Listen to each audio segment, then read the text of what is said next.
बिस्मिल्लाहिर्रहमानिर्रहीम। आज का हमारा ये लेक्चर जो है वो लेक्चर नंबर 1 है पीपीएससी के इंग्लिश की लेक्चरशिप की प्रिपरेशन के लिए। लेक्चर नंबर 1 में हम डिस्कस करेंगे एंग्लो सैक्सन पीरियड या डार्क एजेस जिसे इंग्लिश लिटरेचर की कहा जाता है। इंग्लिश लिटरेचर यहाँ से the story of English literature begins from the Anglo Saxon age. आप ये देखें कि एंग्लो सैक्सन एज है क्या। इसको डार्क एजेस भी कहा जाता है क्योंकि इसमें एंगल्स एंड सैक्सन नाम के दो ट्राइब थे, इनका ओरिजिन जर्मैनिक था। तो पहला क्वेश्चन इसमें से ये बनेगा कि एंगल्स और सैक्सन्स जो थे कौन थे। तो ये दो ट्राइब्स थे, इनका दूसरा क्वेश्चन बनेगा कि इनका ओरिजिन कहाँ पे था। ये जर्मैनिक ट्राइब्स थे और ये कब इस टेरिटरी में दाखिल हुए जिसे हम मॉडर्न इंग्लैंड या ब्रिटेन कहते हैं। तो ये बात है तकरीबन 450 की, जैसा कि आप लोग देख रहे हैं स्क्रीन पे 450 में। द ओल्ड इंग्लिश पीरियड और द एंग्लो सैक्सन पीरियड और the dark ages refers to the literature. ये उस लिटरेचर को रेफर करते हैं प्रोड्यूस फ्रॉम द इन्वेजन कहते हैं अटैक को of Celtic England by Germanic tribes in the first half of the 5th century to the conquest of the England in 1066 by William the Conqueror of Normandy। तो Anglo Saxon as जो है या dark edges जो है वो सन 670 से हम इसके लिटरेचर का जो हमें रिकॉर्ड मिलता है। वैसे तो इनका जो हमला था, जो इन्होंने इसको इन्वेड किया था ब्रिटेन को, वो 450 में था, लेकिन लिटरेचर में रफली हम जो एज कहते हैं वो 670 से 1066 तक है और इसे ओल्ड इंग्लिश पीरियड या डार्क एजेस भी कहा जाता है। और इसका एंड कब होता है? एंड उस वक्त होता है कि जब इंग्लैंड पर 1066 में सन 1066 में फ्रांस यानी नॉर्मंडी का जो बादशाह विलियम था, जिसका नाम था विलियम द कनकरर, विलियम फातेह, उसने जब कब्जा किया तो वहाँ से फिर एंग्लो नॉर्मन पीरियड बिगेन होता है। तो यहाँ से 2-3 क्वेश्चन बन सकते हैं जो हमने डिस्कस कर लिया। नेक्स्ट बात ये देखिएगा, ये टाइमलाइन है आपकी स्क्रीन पे कि इसमें जो इम्पोर्टेंट इवेंट्स हैं ये देखें। 537 इम्पोर्टेंट डेट है। जो ऊपर वाली डेट्स आ रही हैं वो इंग्लैंड की हैं और नीचे जो है वो नज़र आ रहा है आपको वो वर्ल्ड में उस वक्त क्या होगा। 537 में Arthur legendary king of Britain dies. ये लेजेंड्स ऑफ किंग आर्थर बहुत मशहूर हैं, जिस तरह हमारे यहाँ सलाउद्दीन अय्यूबी की बहादुरी के वाक़यात बहुत मशहूर हैं। तो हर कल्चर और हर जो सिविलाइजेशन है उनके अपने हीरोज़ होते हैं। तो वहाँ पे जो किंग आर्थर के जो लेजेंड है और ये लिटरेचर का हिस्सा है, ली डी मॉर्ट आर्थर, अभी एक बुक मैंने जो हमारा लेक्चर नंबर 2 है उसमें डिस्कस की थी कि वो फ्लोरी है शायद, उसने लिखी थी, इसके लेजेंड्स थे। तो यहाँ से भी लिटरेचर में इसका जिक्र बहुत ज़्यादा आता है। फिर आप देखें कि ये लोग एंगल्स एंड सैक्सन्स जो थे ये जर्मैनिक ट्राइब्स थे। 1664 में आप देखें कि British Christian church is United with Roman Catholic church. तो रोमन कैथोलिक चर्च ने एंगल्स एंड सैक्सन नाम के जो ट्राइब्स थे इनको क्रिश्चियन बना लिया और they became Christians, they converted to Christianity. उसके बाद आप नीचे वाली टाइमलाइन पे आए। नीचे वाली जो टाइमलाइन है, अच्छा अब आप ये देखिए कि जब ये डार्क एजेस की बिगिनिंग है 537 में डार्क एजेस हैं, तो उसी वक्त 517 में आप देखें कि चाइना में ये वो ज़माना है किंग आर्थर का जब चाइना में Buddhism as a religion introduce हो रहा है। तो ये बड़ी स्ट्राइकिंग कोइंसिडेंस है। और अभी इस्लाम इसके बाद आएगा, अभी इस्लाम को इसके बाद आएगा। उसके बाद आप देखें कि venerable Bede the earliest English historian is important prose writer is born. उसकी बर्थ की तो इतनी इम्पॉर्टेंट नहीं है, उसकी जो वर्क होगा उसकी इम्पोर्टेंस है। और ये एक वर्क है इसका 731 में, ecclesiastical history of English people by venerable Bede. Venerable Bede जो एक बंदे का नाम है और इसने एक बुक लिखी थी जिसका नाम इक्लेसियास्टिकल कहते हैं, मजहबी तारीख अंग्रेज़ों की। और उसके बाद ये आप देखें कि एंग्लो सैक्सन क्रॉनिकल कहते हैं हिस्टोरिकल रिकॉर्ड को, ये 852 में लिखा गया और अभी हम डिस्कस करेंगे कि ये किस किस ने लिखा था। उसके बाद पॉलिटिकल हिस्ट्री आप देखें 449 है, ये 449 और इसमें जर्मैनिक ट्राइब्स इन्वेड इंग्लैंड, ये वही वाली बात है जो ऊपर भी डिस्कस शायद हो गई। फिर Saint Augustine establish monastery in Canterbury, जानते ये वही कैंटरबरी है, चौसर वाली प्रोलॉग टू कैंटरबरी टेल्स। तो कैंटरबरी में वो एक रिलीजियस स्कूल मदरसा टाइप का जो है सेंट ऑगस्टिन वो कायम करता है। ये 597 की बात है, ये भी डार्क एजेस की बात है। डेनिश की ये नहीं है। एल्फ्रेड द ग्रेट, ये 871 में किंग एल्फ्रेड द ग्रेट जो है वो आता है। तो इसको अभी हम देखते हैं। अच्छा, यहाँ पे एक इम्पॉर्टेंट डेट है जो ये स्क्रीन पे, इस्लाम भी जो है ये 570 के करीब जो है the founder of Islam is born in Mecca the prophet Muhammad सल्लल्लाहु अलैहि वसल्लम। तो ये यहाँ पे एक डेट आ रही है, इसको मैं ज़रा दूसरी स्क्रीन पे देखता हूँ। तो अच्छा, ये क्या डेट है। तो अब आपको ये समझ आ गई कि एंग्लो सैक्सन पीरियड की जो टाइम लाइन है उसमें इंपॉर्टेंट बातें क्या थी। इनमें से चांस तो कम है जो MCQ बनने का, सिर्फ ये बन सकता है, ये जो वेनरेबल बेडी वाला है, ecclesiastical who wrote the book ecclesiastical history of the English people, ये वेनरेबल बेडी ने लिखी थी। डेट आने का भी चांस कम ही है, बस वेनरेबल बेडी और एक्लेसिस्टिकल हिस्ट्री ऑफ इंग्लिश आप याद रख लेंगे।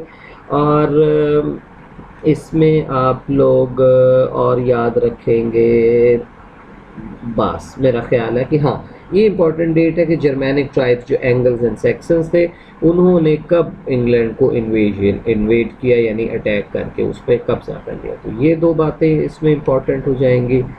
और ये 1664 वाली क्वेश्चन बन सकता है कि कब वो क्रिश्चियनिटी में कन्वर्ट होते हैं। अब हम नेक्स्ट चलते हैं जी, और नेक्स्ट देखते हैं कि जो एंग्लो सैक्सन एज थी या जो एंग्लो सैक्सन पीरियड था, उस पीरियड का डोमिनेंट लिटरेचर का जो जॉनरा था वो क्या था।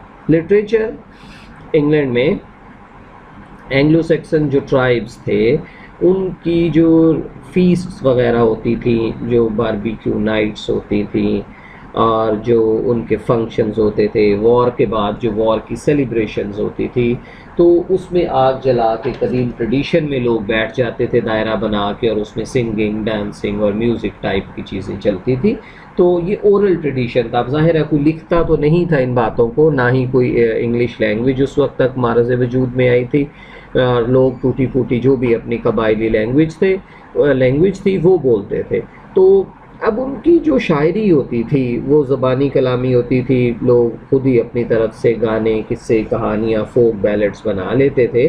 उसको कहा जाता है कि जो लिटरेचर था एंग्लो सैक्सन एज का, जो पोइट्री थी स्पेशली, एक ही जॉनरा उस वक्त मौजूद था एंड दैट वाज पोइट्री।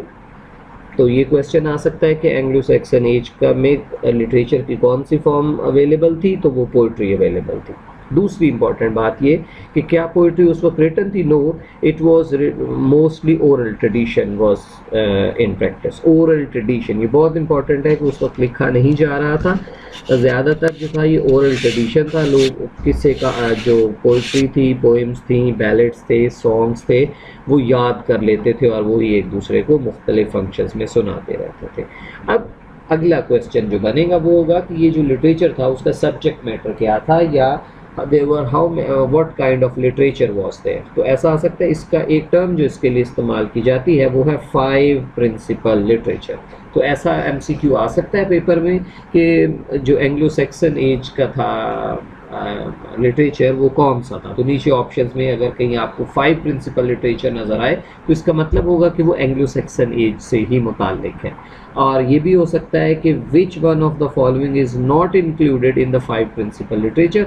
और ये जो पांचों बातें आपको स्क्रीन पे नज़र आ रही हैं, इनके अलावा अगर कोई बात होगी तो इसमें शामिल नहीं होगी। Number 1 is the personal freedom. उस वक्त के ज़माने में जो पोइट्री और ट्रेडिशन में होती थी उसका जो एक सब्जेक्ट मैटर था वो पर्सनल फ्रीडम, पर्सनल जो ग्लोरी थी, इंसान अपनी तारीफ़ करता था कि जी मैं फ़लाँ जंग में गया और मैंने इतने बंदों को मार दिया और मैं इतना ताकतवर हूँ कि मैं एक हाथ से इतनी भेड़ें उठा लेता हूँ। तो यानी पर्सनल माइट और पर्सनल जो ग्लोरीफिकेशन थी उसके बारे में बात होती थी इसमें। दूसरी थी लव फॉर नेचर, जो नेचुरल ऑब्जेक्ट्स थे, बादल हैं, बारिश है, समंदर है, दरियाएँ हैं, झीलें हैं, वो किसी को अच्छी लगी तो उनकी तारीफ़ में कुछ पोएम कुछ जो वर्सेस थी वो कंपोज करके किसी ने सुना दी, लोगों ने दाद दे दी। शिवलरी सबसे इम्पोर्टेंट जो था वो शिवलरी थी। शिवलरी कहते हैं बहादुरी को जी, बहादुर लोगों के किस्से कहानियाँ सुनाए जाते थे और वो पोइट्री की फॉर्म में होते थे। तो कहा यह जाता है कि ये सबसे इम्पॉर्टेंट फीचर जो एंग्लो सेक्सन पोइट्री का जो सब्जेक्ट मैटर था वो शिवलरी था। चौसर में भी आप देखें कि वो नाइट को ज़्यादा क्रिटिसाइज नहीं करता, क्योंकि इवन मिडल एजेस तक भी 1500 तक भी जो शिवलरी का एलिमेंट था वो सबसे ज़्यादा इम्पॉर्टेंट रहा कि जंगों में जो नाइट होता था। नाइट की अभी आप पिक्चर नेक्स्ट देखेंगे, एक आइडियल जो नाइट होता था KNIGHT, नाइट जो था वो इस किस्म का होता था। ये एल्फ्रेड द ग्रेट किंग है, उसकी पिक्चर है। तो नाइट ऐसे होते थे, स्वॉर्ड है, शील्ड है और ये सर पे कैप है और इसका एक पर्टिकुलर हुलिया होता था जिस हुलिये के मुताबिक वो नाइट होते थे। नाइट का मतलब होता था अ ब्रेव वॉरियर पर्सन, कबायली फौज का कोई सरदार छोटा मोटा सा जो जंग के लिए मशहूर। लव फॉर वेमेन नेचुरली ये उस सोसाइटी में भी था, और लव फॉर रिलीजन। जब इन लोगों ने 1664 में एंग्लो सैक्सन ट्राइब्स ने क्रिश्चियनिटी एम्ब्रेस की, दे बिकेम क्रिश्चियंस, तो इनका जो सब्जेक्ट मैटर था पोइट्री का वो रिलीजन भी आ गया। Biblical themes, biblical items, praise of Christ and Mary, ये इसमें शामिल हुए लिटरेचर में। तो ये भी इस पोइट्री का हिस्सा रहा। ठीक हो गया जी। तो शिवलरी आपने याद रखना है, love for nature, love for personal freedom, love for women and religion. इसको हम कहते हैं 5 principal literature of Anglo Saxon age. तो इस एंग्लो सैक्सन एज को समझना आप लोगों के लिए बहुत ज़रूरी है। उसकी वजह क्या है? क्योंकि ये बेसिस है, फाउंडेशन है। इसके बगैर चीज़ों को आप जब तक पॉलिटिकल बैकग्राउंड नहीं समझेंगे तो उस वक्त ज़ाहिर है लिटरेचर इस तरह तो नहीं होता था जो आजकल हमारे ज़माने में मौजूद है। तो वो it was part of life. Anglo Saxon poetry को अगर आप देखें तो पोइट्री भी थी और प्रोज भी थी, लेकिन जिस तरह मैंने पहले कहा कि डोमिनेंट फीचर जो था वो पोइट्री ही था। लेटर हाफ में किंग एल्फ्रेड और एल्फ्रिक द प्रीस्ट ने थोड़ी बहुत प्रोज भी लिखी। अच्छा जी, हमारे पास पोइट्री में वहाँ पे 2 बड़े नाम हैं, एक साइनवुल्फ है CYNE साइनवुल्फ और कैडेमन। इन दोनों के अभी हम नेक्स्ट पढ़ते हैं कौन कौन सा वर्क इन्होंने किया। बेसिकली इन्होंने रिलीजियस पोइट्री की, साइनवुल्फ और कैडेमन। और उस ज़माने में एक मशहूर नज़्म लिखी गई, ये एक एपिक पोएम थी जिसको बेवुल्फ कहते हैं। बाज़ औक़ात इसकी जो डेट है वो एंग्लो नॉर्मन में भी आ जाती है, तो इसको हम वेरीफाई कर लेंगे कि बेवुल्फ की जो एग्जैक्ट डेट है वो क्या है। तो इसको भी हम देख लेते हैं। अच्छा जी, उसके बाद किंग एल्फ्रेड द ग्रेट है। एल्फ्रेड द ग्रेट जो है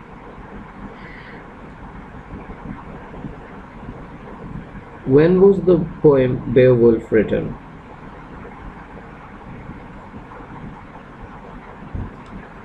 Your phone has no signal, so I can't help you with that at the moment. Let me check कि अभी इसको लेक्चर के दौरान ही चेक कर लेते हैं ताकि देख लिया जाए कि बेवुल्फ जो था वो कब पोएम लिखी गई। अच्छा जी, तो ये 2 पोइट्स थे, साइनवुल्फ और कैडेमन। तो ये 2 क्वेश्चंस यहाँ से बन सकते हैं। 2 क्वेश्चंस जो हैं वो बन सकते हैं कि ये जो साइनवुल्फ था ये कौन था, कैडेमन था ये कौन था। दोनों पोइट्स थे, कौन से एज से ताल्लुक़ रखते थे? एंग्लो सैक्सन एज से ताल्लुक़ रखते थे। और इनकी पोइट्री का जो सब्जेक्ट मैटर था वो क्या था? वो रिलीजियस थीम था। वो क्या था जी? रिलीजियस पोइट्री ये इन लोगों ने लिखी। उसके बाद हम आते हैं एंग्लो सैक्सन प्रोज पे। तो जो एंग्लो सैक्सन प्रोज थी वो किंग एल्फ्रेड द ग्रेट ने लिखा। और उसने क्या लिखा? ही translated Latin chronicles in English. Chronicle कहते हैं हिस्टोरिकल रिकॉर्ड को। उसने क्या किया कि जो हिस्टोरिकल रिकॉर्ड था, जो हिस्ट्री थी लैटिन में लिखी हुई, उसको ट्रांसलेट कर दिया इंग्लिश में। तो जाहिर है इंग्लिश में फिर लैंग्वेज बन गई, उसमें कुछ ना कुछ तो रिटन फॉर्म में आया। तो इसलिए कहा जाता है कि किंग एल्फ्रेड द ग्रेट जो है उसका बहुत बड़ा कंट्रीब्यूशन है एंग्लो सैक्सन लिटरेचर में। उसके बाद एल्फ्रिक है, ALFERIC, एल्फ्रिक द प्रीस्ट। ये इस पे डॉट होगा, आपको कुछ नज़र थोड़ा नहीं आ रहा होगा। एल्फ्रिक है ALFERIC, एल्फ्रिक द प्रीस्ट। ये एल्फ्रिक जो था ये एक पादरी था, प्रीस्ट था, रिलीजियस पर्सन था, चर्च पर्सन था, बिलोंग टू क्लर्जी था। तो इसमें इसने क्या किया था, इसने जो रिलीजियस सरमन थे, सरमन कहते हैं खुतबात को, जो रिलीजियस एड्रेसेस होते हैं, स्पीचेस होती है, उसको पहले लैटिन में होती थी तो फिर इसने इंग्लिश में ट्रांसलेट किया। जिस तरह हमने लेक्चर 2 में डिस्कस किया कि एंग्लो नॉर्मन एज में या मिडल एजेस में भी रिलीजन की लैंग्वेज लैटिन थी, कोर्ट और नोबिलिटी की फ्रेंच थी और आम लोग टूटी फूटी से इंग्लिश बोलते थे। तो ये तो उससे भी पहले का ज़माना है, अराउंड 800 और 900 का ज़माना है। तो उस वक्त जो था लैटिन में ही था, लेकिन इसका कंट्रीब्यूशन ये था कि इसने उसको किसमें लिखा, इंग्लिश में उसको ट्रांसलेट कर दिया। अच्छा जी, ये जो पोएम है बेओवुल्फ, ये जो बेओवुल्फ है ये रफली किसी वक्त में लिखी गई। इसका जो नंबर 1 ये कि इसका जो ऑथर है वो अननोन है। ये एक लॉन्ग एपिक पोएम है इंग्लिश में, और ये समवेयर बिटवीन 700 एंड 1000 AD, यानी एंग्लो सैक्सन पीरियड ही से ये बिलोंग करती है। और ये 700 से लेके 1000 के दरमियान के 300 ईयर्स में किसी वक्त ये लिखी गई। ओल्ड इंग्लिश में इसको लिखा गया था। इसमें जो बेओवुल्फ नामी एक कैरेक्टर है उसकी बैटल्स के बारे में है कि उसने कैसे कैसे जंगों में हिस्सा लिया। और इसमें लाइंस जो हैं वो आप लोग नोट डाउन कर लें। 3182 एलिट्रेटिव लाइन है, इसमें एलिट्रेशन पाई जाती है, वो इसमें लाइंस हैं। और ये एक ओल्ड इंग्लिश एपिक पोएम है और ये बहुत इम्पॉर्टेंट वर्क है इस वर्क का। तो इसकी डेट कंफर्म नहीं है और ना ही इसके ऑथर के बारे में हमें पता है कि इसका ऑथर जो था वो कौन। अब इसमें कुछ और डिटेल्स है जी, वो डिटेल देख लें कि इसका जो जॉनरा था वो फोक पोइट्री थी। जॉनरा कहते हैं टाइप को कि किस किस्म का लिटरेचर प्रोड्यूस हो रहा था। मोस्टली जो था वो फोक पोइट्री थी। Angles and Saxons were 2 tribes as we have discussed. Their land was called England and later it became England or Britain. Emergence of poetry कैसे हुई जी? Poetry emerged as a result of the heroic songs sung at fairs and feasts. जो मेले और दावतें वगैरह होती थी उसमें जो heroic songs, बहादुरी के किस्से गाए जाते थे, वहाँ से poetry evolve हुई. Angles and Saxons were living at the coasts of, इसमें स्पेलिंग गलत लिखे गए मुझे लगता है, COASTS होगा, coastal area, समंदरी इलाका of Sweden and Denmark before occupying the England Britain which was part of the Roman empire in the middle of the 5th century. ये 450 की बात हम डिस्कस कर चुके हैं. Beowulf was a long epic poem full of adventures written by some unknown person at some unknown time, sometime in Anglo-Saxon age. अब जैसे अभी हमने डिस्कस किया 700 से लेके 1000 तक.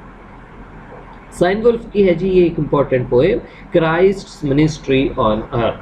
क्राइस्ट्स मिनिस्ट्री ऑन अर्थ, ये आपका एमसीक्यू बन सकता है कि who wrote Christ ministry on earth. Cynewulf and Caedmon ने रिलीजियस पोइट्री लिखी और सब्जेक्ट मैटर और थीम जो था वो फेथ था. उनका क्रिएशन ऑफ मैन था, fall of man from heaven जो एडम एंड ईव का कॉन्सेप्ट है, द रिडम्पशन जो क़यामत के दिन होगी, and the last judgment, fall of Adam and Eve, ये यानी रिलीजियस थीम्स थे इनके. Harold the last king of the Anglo Saxons was defeated by William the conqueror of Normandy at the battle of Hastings, UK, Great Britain और अच्छा इसमें क्या है कि ये एंग्लो सैक्सन एज कब खत्म होते थे. ये एमसीक्यू बन सकता है कि what marks the end of the Anglo-Saxon age and the beginning of the Anglo-Norman age. तो इसको हम कहते हैं when Harold the last king, Harold was the last king of Anglo-Saxons, he was defeated by William the conqueror of Normandy. Lecture 2 में मैं तफसील से बता चुका हूँ कि नॉर्मैंडी को फ्रांस कहा जाता था.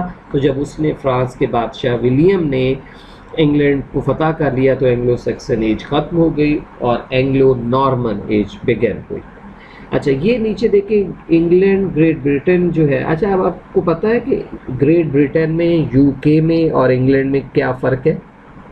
ग्रेट ब्रिटेन या जो यूके यूनाइटेड किंगडम है उसके 3 हिस्से हैं. एक का नाम इंग्लैंड है, एक का नाम वेल्स है और तीसरे का नाम स्कॉटलैंड है.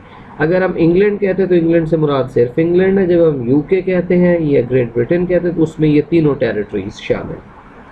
अच्छा फिर एक इम्पॉर्टेंट कॉन्सेप्ट जो आपको समझना ज़रूरी है वो ये कि what is history. History is the Chronicle record of the Kings and queen's of and politics of countries. Literature is about common people. It is the it is about the life of the common people. अच्छा, एक बहुत important concept है कि कौन से important institutions थे। Institution से मुराद है इदारे, मेजर फैक्टर्स, मेजर क्या चीज़ें थी मिडीवियल इंग्लैंड में। मिडीवियल में भी यही थी और डार्क एजेस में भी यही थी। शिवलरी था जी, ब्रेवरी, आर्मी, चर्च था, डोमिनेट कर रहा था हर चीज़ को चर्च, और फ्यूडलिज्म था। People were landlords to control means of production, to control economy, they had the whole authority, the king only allotted the states. तो तरीक़ाकार ये होता था, यानी मुग़ल दौर तक भी यही रहा, इवन अंग्रेज़ों के दौर तक भी फ्यूडलिज्म में यही रहा कि ज़मीनें दे दी जाती थी लोगों से कहा, और उसके एवज़ जो था उन्होंने गवर्नमेंट को कुछ पैसे देने होते थे, और लैंडलॉर्ड्स ने, क्योंकि ज़मीन से सब कुछ निकलता था, गंदम भी, कपास भी, चावल भी, सब्जियां भी, फ्रूट भी, तो मीन्स ऑफ प्रोडक्शन को ज़ाहिर है वो कंट्रोल कर देते, तो पैसा वहाँ से आता था। और जो शिवलरी होती थी, जो आर्मी से रिलेटेड चीज़ें होती थी, तो वो क्योंकि उनके पास ताकत होती थी, और चर्च जो था वो मजहबी तौर पे चीज़ों का ज़िम्मेदार था। तो ये 3 इंपॉर्टेंट इंस्टीट्यूशन थे, मिडीवल इंग्लैंड के भी और ओल्ड इंग्लिश के भी। तो ये लेक्चर 2 में हम चीज़ें बाकी डिस्कस कर चुके हैं, मिडल इंग्लिश पीरियड। इसके साथ ही हम एंग्लो सैक्सन पीरियड का एंड करते हैं इस लेक्चर को। Thank you.